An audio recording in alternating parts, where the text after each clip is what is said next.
dagokigunez, edo niri dagokidanez orain une honetan da bakarrik, baina, eskerrak ematea, ez? Ikastolako komunitateari, eta, oinez urtean zehar egindiko lan handiagatik, ez? Familiak, langileak, ikasleak, eta, bere garaian komunitatea osatu zuten guztiak, ez? Eta, norbanako guztiak.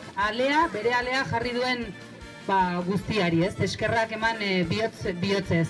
Eskerrak eman ere bai, erakunde, enpresa, udal, eragile, pixkat, alde horretatik ere bai, bakoitzak berea eman duelako. Eta bereziki, gaurkoan ere bai, eskerrak eman behar dizkigu Fundación Caja Navarrari, Gesol, Nafarroako Unibertsitate Publikoari, Altsasuko Udalari eta Nafarroako Gobernuari. Pixkat, eremu honetan ere laguntza eman dutelako.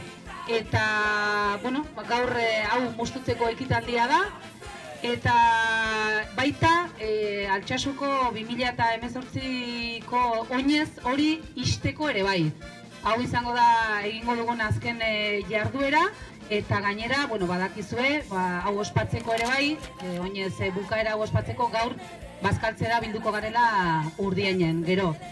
Besterik gabe, esatea, oinez basoak eta Inigo Aritza ikastolak herriari ondare hau ematen diola, ondaretzat jotzen dugulako hau, eta bi kontu batetik euskara sustatzeko ikastolak sortu ziren moduan, oinez baso hau ere amalurrarekiko harremanak indartu eta gozatzeko leku bat izan behar duela, hori da gure nahia, hori nahiko genuke guk.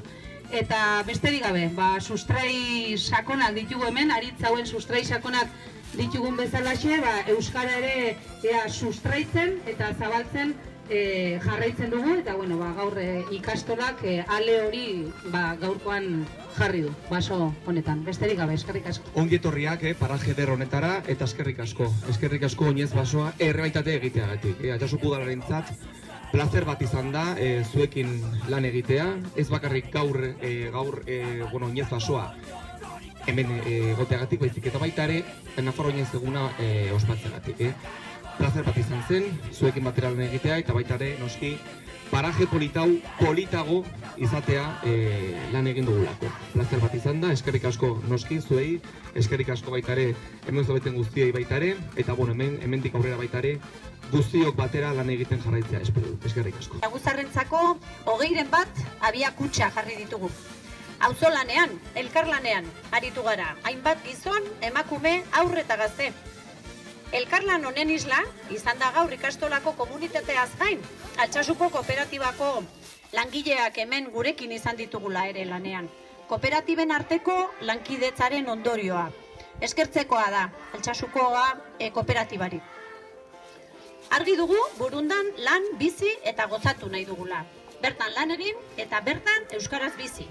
Horregatik, zaindu dezagun maite dugun hori.